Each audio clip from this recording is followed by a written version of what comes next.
as Janusz said, I'm Stefan. That's me when I look at JavaScript frameworks. I'm that parrot on Twitter. This is my blog. I'm also organizing a conference in Linz. So if you say that you want to visit Linz, you want to visit Austria, check out ScriptConf. It's a conference about JavaScript. It's not that far. Proof number one. Patrick is proof number two. And if you don't like to go to want to visit the conference in Linz, but also listen to content that we produce. This is ScriptCast, a podcast about JavaScript. I interview speakers, experts who work with JavaScript, who love working with web technologies or with Node.js, and talk a little bit about them. But we are here today not to talk about all the stuff that I did, but about stuff that's currently on the web, and I want to talk to you about CSS. So I guess I'm the second or third CSS talk at this conference, which is quite nice. And I want to ask you to begin with, do you know what CSS stands for? What it really stands for? So, anyone, what does CSS stand for? Truly stands for? I heard cascading style sheets, yeah, close. I think CSS stands for centering shit sometimes.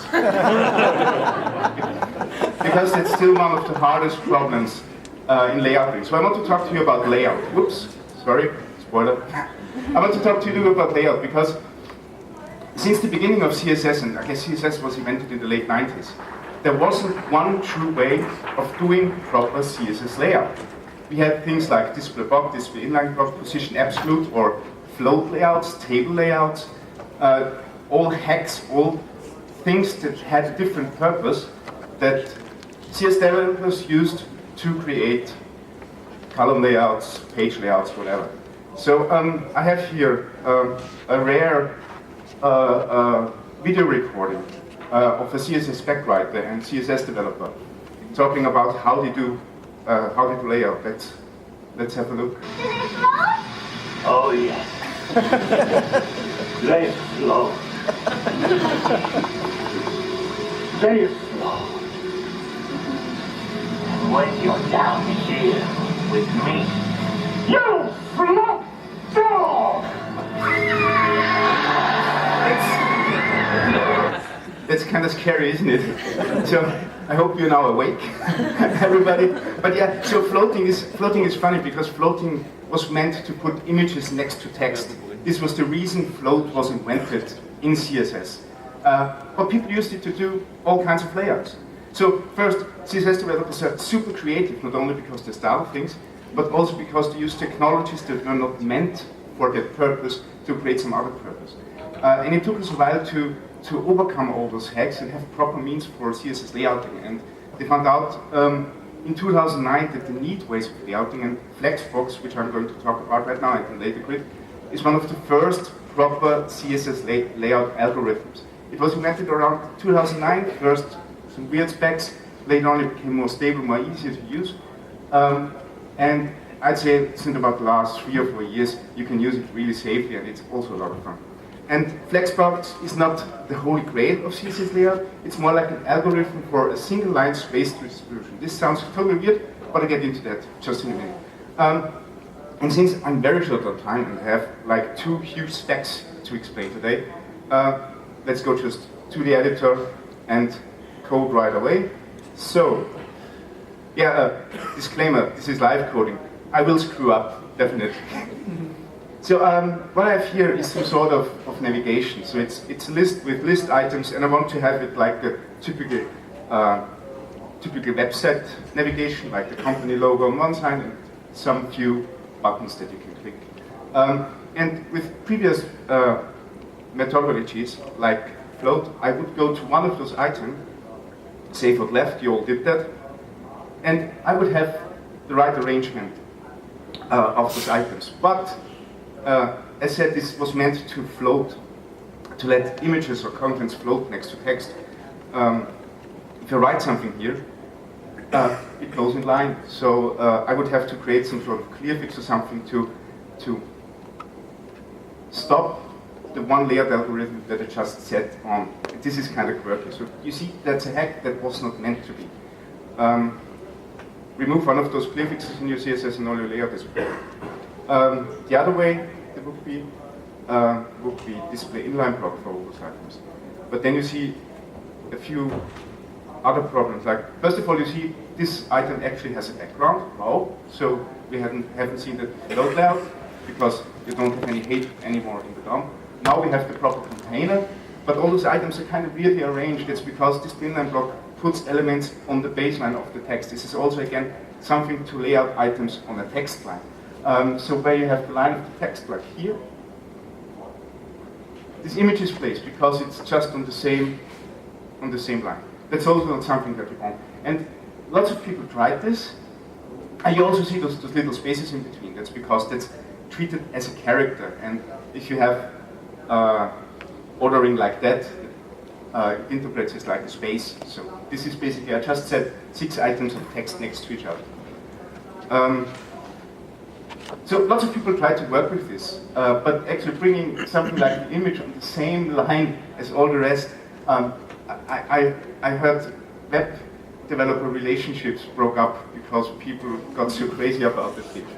It's really, really hard, but also because it's not a layouting algorithm. That was just something that we used before. And one of the biggest changes, if you use a proper layouting algorithm instead of a hack, is not to work on those single elements, but rather on the parent element. So this is really, really important. If you see this layout algorithm or upcoming layout algorithms, so CSS grid layout, they don't work with elements themselves. They work with the parent element. And this makes sense because why would one element, if I set it to float left, display number? How would this element know of its surroundings? It doesn't. This is just random chance because my CSS says that everything should be float left. So what I do, so this is the original state. I go to the parent element now and want to define one layout, a few switches, a few screws, if you like, to let the children lay out like I want to. So I say display flex, and suddenly everything is in line. So you see the container is still here. This is the green part. This is the parent container, and all elements line up. Flexbox does nothing more than put elements on a single line. This is what Flexbox does. You have possibilities to alter this line. You can say like flex direction is row reverse, which turns around those elements. Or let's go for column, which is kind of boring because you have what you started with. But column reverse is actually pretty cool again. This is not what Flexbox is actually. So this is possible with Flexbox, but that's not the fun part of Flexbox. What is really a fun part is if you want to distribute those items across the empty space. This is what I meant. It's an algorithm for space distribution, if you like. Because you can justify the content. So right now it's on flex start, which means at the start of my Flexbox, I can put everything to flex end, which is also okay. Holy cow, I can center stuff. Alright, it's now vertically centered. And if I go to my items, I can center them also. Holy cow, I have vertically and horizontally centered items. I center shit sometimes. And yeah, what's really cool is if you go for justify content, space around. That's the space distribution algorithm. It has space in its keyword. So if I go to space around, it takes all the empty space and distributes it equally between items. So all those spaces in between those items are now the same, which is great. So this is something that wasn't possible in CSS before. But the algorithm does the whole work for us. And this is also pleasing to the eye. You know, if you have the same spaces going on and on and on, this is something that you want to achieve as a designer, this is something that you want to achieve as a developer. And no margin hack that you have previously was able to do that. So this is amazing. Simpler is space between. So instead of taking, so the space between, it starts at the beginning and ends at the end, of course. With space around, it tries to add another empty block, which is about half the size that you have in between. So between compatibility and about us, it's roughly the same size than half the block before the generic container. And if I add more items, the space gets smaller, but distribution is the same. So there's not that much empty space anymore. So Flexbox uses the empty space that has been left to and distributes it accordingly. Let's add a few more. Okay, still some space left, but what you see now is that about us usually was in one line.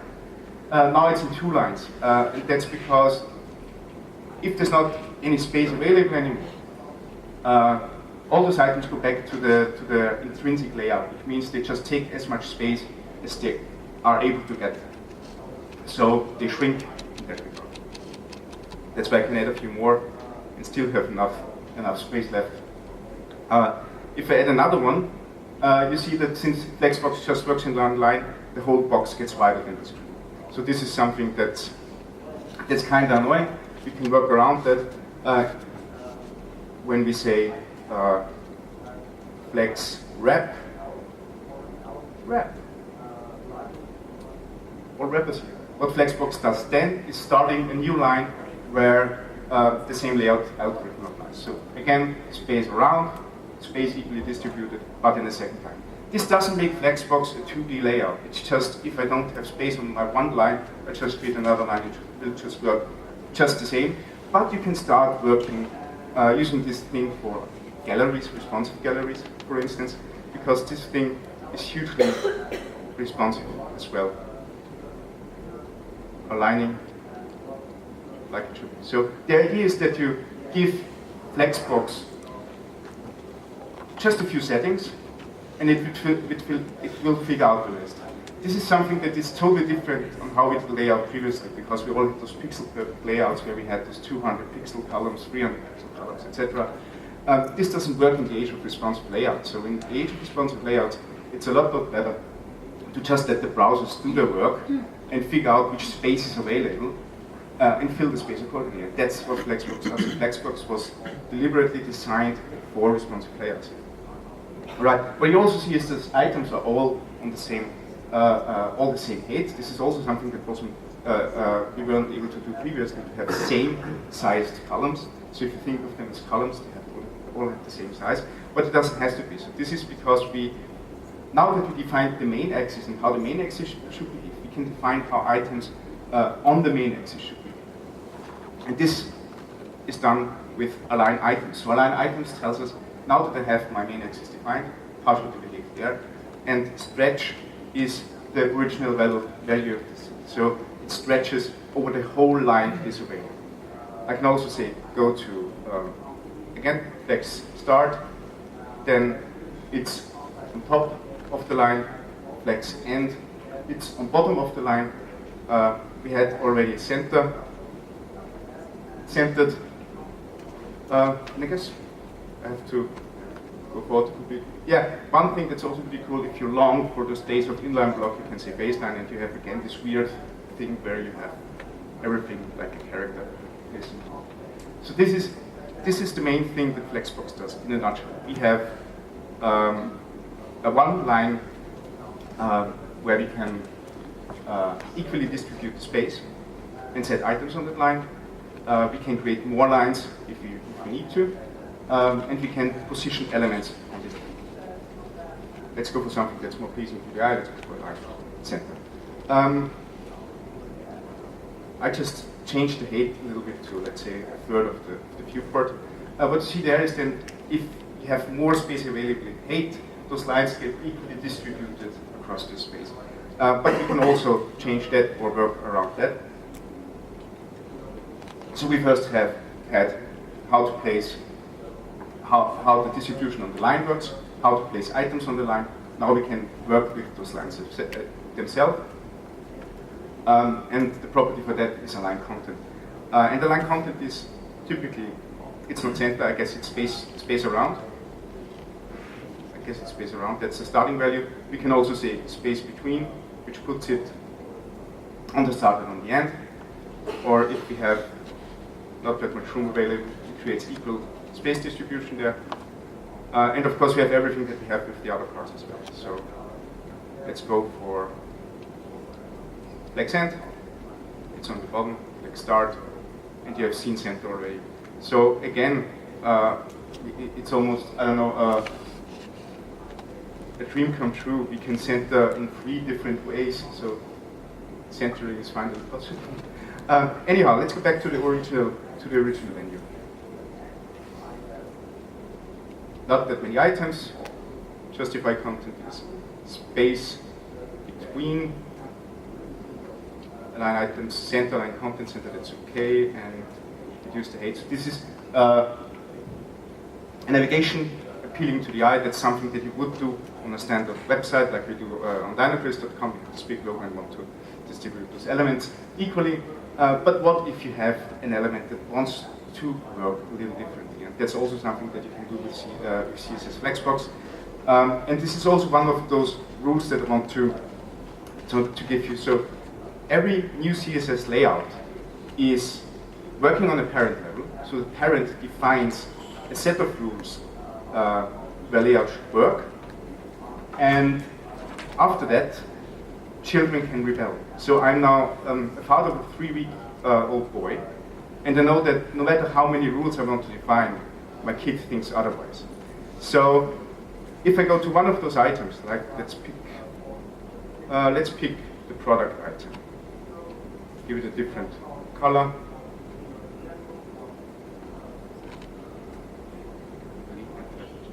Okay, border color.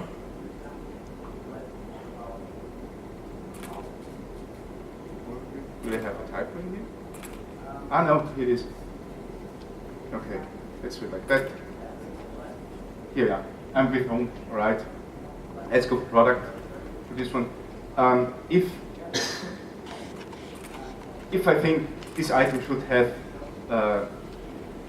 some different settings than the original settings, I can do that directly in the item. So I don't define layout at the item anymore. This is done at the parent level, but can make exceptions at an item level.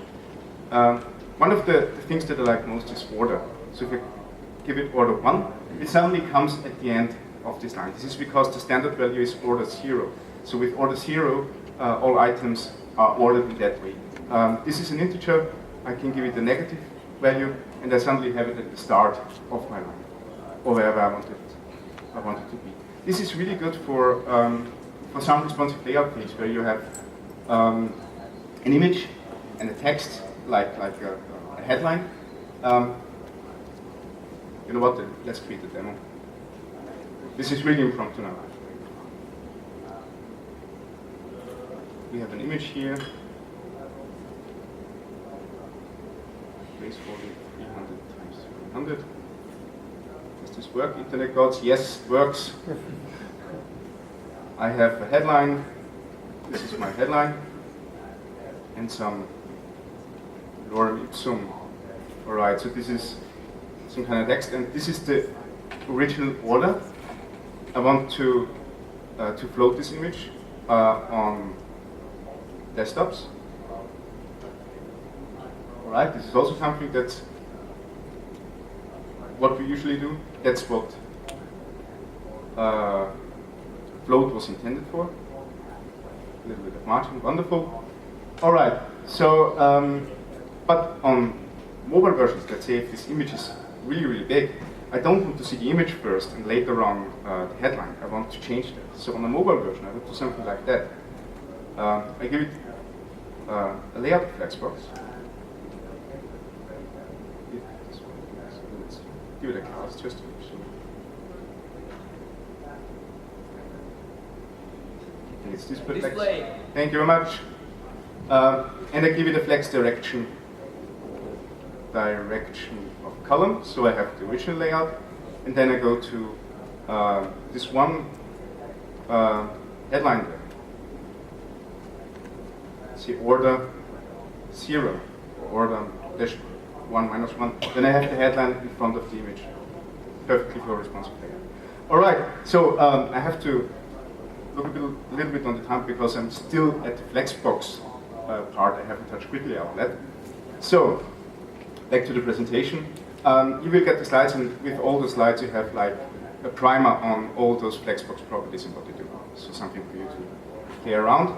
And again, this big message that I want to give you with CSS layout nowadays: define layouts at the parent level, Children can make exceptions, like in real life, if you are a parent, and parents define rules, children rebel. So now we have the possibility to do layout on one line, like in one dimension. Could you imagine something that's even better than one dimension? Real CSS layout, but in breathtaking 2D. That's what Grid does. So Grid has also a little bit of a funny story, because Grid layout was invented by Microsoft back in the day when they had this idea that you can use web technologies to write Windows apps for Windows 8. And the original Grid layout specification was very, very close to a WPF, Windows Presentation Foundation or something like that. And therefore it was also a little bit hard to use, but it gave a good, solid start, and they now changed the spec, listened to developers a lot, and we now have a really, really good spec, which is amazingly available in all browsers. So with Edge 16 and with all the current browsers, you have CSS grid layout available, and CSS grid layout is perfect for whole page layout, 2D page layout. All right, again, demo time. Let's see what we can do with CSS grid layout. Next demo here. So this is a list of items that's nothing important, just item, item, item, with a few numbers in there so we can distinguish them. And I want to have them like in a column-based layout. So I go to display grid, and I'm so happy that Visual Studio Code just got on Wednesday autocomplete for grid layout, so I don't screw it up here. If you do display grid, you see nothing changes, but actually a lot of things changes, because underneath, grid is also already pulsing, working, and holding everything like it was before. But now we have the possibility to interfere, to make more out of it. And every grid needs a template. So you define a template how you want to have rows and columns. And once you have rows and columns defined, grid will place items according to this template. So again, the parent defines the rules and the children obey, as long as they make exception. We get to that later on. So I start with columns, with grid template columns. And let's say, okay, I want to have two columns with 300 pixels each. And here we are. All the items are aligned. So 300 pixels is a little bit boring in responsive land.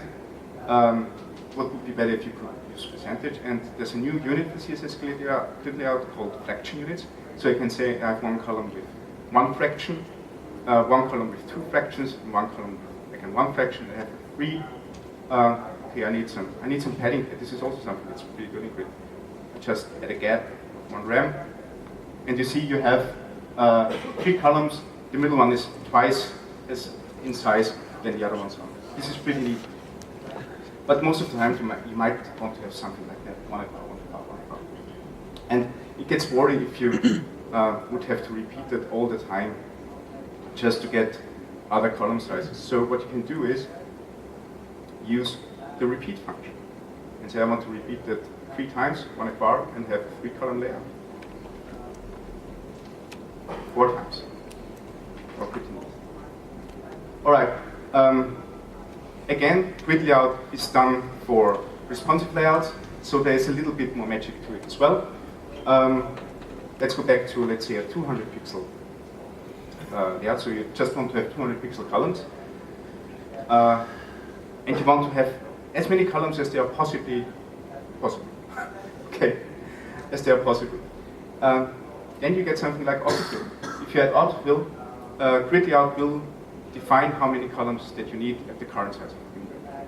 So you see nothing changed because that was already perfectly set. But if I change the window, those elements are rearranging just like they need to be.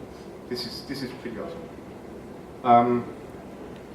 Also, if I want to use fraction units there because to just use the space that is available, I have another function that's called min-max. Let's go for 200 pixel minimum size and 1 fraction unit maximum size. And now I have a liquid fluent grid layout just like I need it to be. This is great for galleries, this is great for everything basically. This is like the holy grail of CSS grid layout because in 3 lines of code you can have a fully responsive grid. What you see is that I just defined columns, what grid also does is adding rows. So this is a new feature that's coming with the recent grid spec that's called auto layout. So with auto layout, when grid sees that the template is gone, so you don't have any more definition for the template, it just copies the same template for the next row, row after row after row. And I can change this arrangement by saying the auto flow is not column anymore but row, and then instead, okay, this doesn't work with that, sorry, it's column. And instead of adding more rows, it adds more columns if the template is. But you don't want it. Again, the parent defines the rule. The children, they can rebel. Let's rebel a little bit. Let's go for the item. Let's go for 7. Let's give it a different background color so we can distinguish it a little bit better. Royal blue. Yeah, here we are, number 7 selected. And number 7 thinks it doesn't want to be on that particular place. I want to be, no matter what, on row number 1. So I took this element and put it into that place. And again, the whole algorithm still works, but this element is just on. And now we have lots of cells here. So this is kind of table layout, but with grid layout we have the possibility to go over those cells. Which means that if I want to have this one cell a little bit higher, a little bit smaller, whatever, I can take the border and put it to the start of another row. So let's have it from the start of row 1 to start of row 3. And as you can see, it just gets bigger. And you can do the same with grid columns. This is like, let's start 1, grid column start, 1, grid column end. Let's see, 4, okay. Let's say 3 again, because the responsiveness is still nicer then. So what I now did is taking this element, spanning it over more columns and rows. It stays there. The whole responsiveness still works. And you could think of, let's have the main article image there and all those other pieces. And you have defined with a few lines of code one layout that's working for all those cases, no matter the browser size. Even on smartphone sizes. All right, so this is like the very basic gist of grid. We've just touched how to define columns, rows, and how to place items there. Again, parents define the rules, children rebel. You can combine those things pretty well, actually. So if I say this item here, this children, is this reflex, I can justify the content to center and align the items to center. Use grid for overall page layouts. Use Flexbox for widgets for tiny parts inside.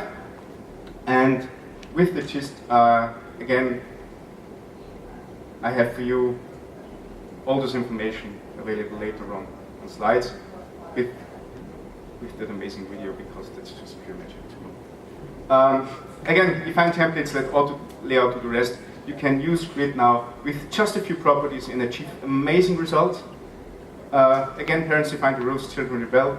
Use grid for page and area layouts, Flexbox for widgets. And if you think, okay, this is all high-level stuff, like Flexbox is now pretty settled. Flexbox has been in all browsers since 2013.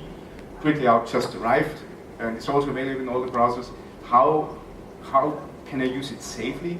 My friend Manuel Matusovic, who's also from Vienna, I guess there's a really strong Austrian web developing crowd, has written a great article on Smashing Magazine where he describes how to change layout back to IE6 level. So starting with easy layout methodologies and getting better and better and better, with the goal to just cut away all the old stuff at one point. Done with progressive enhancement, which means that you don't close out any people, you just deliver what's good for those browsers. Think of watching an HD movie on a black and white TV screen. Still works, doesn't look that good, but something that's possible. All right, and with that, I give you a whirlwind tour to the new CSS layout. I'm now available for questions outside and here. And I say thank you very much for having me. And, yeah,